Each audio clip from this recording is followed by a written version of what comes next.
আসসালামু আলাইকুম। আশা করি সকলেই ভালো আছেন। আজ আমি এখানে খুব মজার একটি রেসিপি নিয়ে এসেছি, আর সেটা হলো গোলাপজাম বা গোলাপজামুর। রসে একেবারে টইটুম্বুর মিষ্টিগুলো খুব সহজভাবে বাসায় তৈরি করেছি। আশা করি আপনাদের ভালো লাগবে। তো চলুন কিভাবে তৈরি করেছি দেখে নিন। এখানে আমি একটি বাটিতে 1 কাপ পরিমাণে গুঁড়ো দুধ নিয়েছি, হাফ কাপ পরিমাণে এখানে ময়দা নিয়েছি। এখানে আমি হাফ চামচের মতো বেকিং পাউডার দিলাম, বেকিং সোডা কিন্তু দেওয়া যাবে না। এখানে আমি 1 চামচের মতো ঘি দিয়েছি। এই ঘিটা দিয়ে আমি ভালো করে এখন মিশিয়ে নেব। এখানে কিন্তু সয়াবিন তেল ব্যবহার করা যাবে না। এখন আমি হাফ কাপ দুধ নিয়েছি, এই দুধটা আমি জাল দিয়ে ঠান্ডা করে নিয়েছি। এখন এই দুধটা দিয়ে অল্প অল্প করে একটি ডো তৈরি করে নেব। এভাবে আমি ডোটা তৈরি করে নিচ্ছি। খুব সহজভাবেই কিন্তু বাসায় আমরা তৈরি করে নিতে পারি এই মিষ্টিগুলো। সময়ও কম লাগে এবং ঝামেলাও কম। এভাবে আমি ডোটা তৈরি করে নিলাম। এখন আমি এই ডোটা ঢাকনা দিয়ে ঢেকে রাখবো 10-15 মিনিটের জন্য।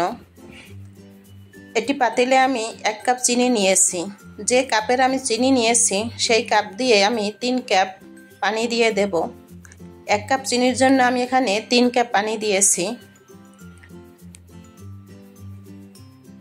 এখন আমি এর ভিতরে একটি এলাচ মাঝখান দিয়ে একটু চিড়ে দিয়েছি। এখন আমি জাল দিয়ে নেব। 4-5 মিনিটের মতো আমি এখানে এই শিরাটি জাল দিয়ে নিচ্ছি। তবে খেয়াল রাখতে হবে যেন শিরাটি কখনো আঠালো না হয়।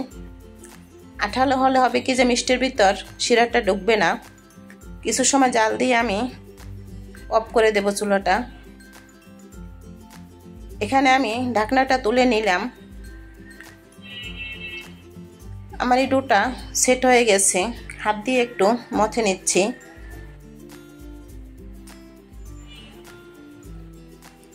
হাত দিয়ে এভাবে আমি হালকা একটু মথে নিলাম।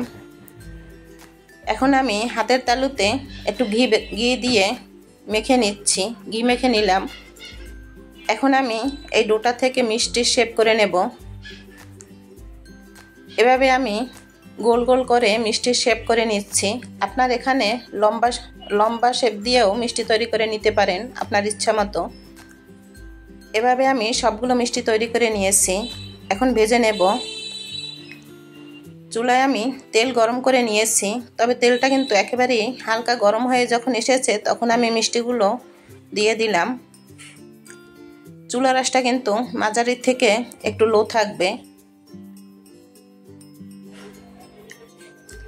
এই মিষ্টিগুলো আমি এখন একটু হালকা একটু নেড়ে দিচ্ছি। এখন আমি এই মিষ্টিগুলো উল্টে পাল্টে ভেজে নেব। সবগুলো মিষ্টি আমি উল্টিয়ে দিচ্ছি। চুলার আঁচটা কিন্তু বাড়ানো যাবে না, হালকা আঁচেই মিষ্টিগুলো ভেজে নেব। তবে অনবরত আমি নাড়তে থাকব যেন সবগুলো যেন একই কালার আসে। সেজন্য আমি অনবরত মিষ্টিগুলো নাড়তে থাকব। যখন আমার পছন্দ মতো কালার আসবে তখন আমি এই মিষ্টিগুলো উঠিয়ে নেব। এখন আমি উঠিয়ে নিয়েছি। সবগুলো মিষ্টি আমি এভাবে তুলে নিলাম। এখন এই মিষ্টিগুলো আমি ঠান্ডা করে নেব। মিষ্টিগুলো কিন্তু একেবারেই ঠান্ডা করে নিতে হবে। আমি যে শিরাটি তৈরি করেছিলাম সেই শিরাটি আমি আবার চুলায় দিয়ে গরম করে নিচ্ছি। যখন ফুটে আসবে তখন এই মিষ্টিগুলো আমি দিয়ে দেব। এভাবে আমি সবগুলো মিষ্টি দিয়ে দিচ্ছি। এখন আমি জাল দিয়ে নেব 5-6 মিনিটের মতো। 5-6 মিনিট আমি কিন্তু ঢাকনা দেইনি। 5-6 মিনিট আমি এভাবে সেদ্ধ করে নিচ্ছি মিষ্টিগুলো। এখন অফ করে দিয়েছি চুলাটা। একটি ঢাকনা দিয়ে ঢেকে রাখবো 1 ঘন্টার জন্য। পরিবেশন করে নিলাম। দেখুন গোলাপজামুন মিষ্টি। আশা করি আমার এই রেসিপিটি আপনাদের ভালো লাগবে। ভালো লাগলে অবশ্যই লাইক, কমেন্ট এবং সাবস্ক্রাইব করে পাশে থাকবেন।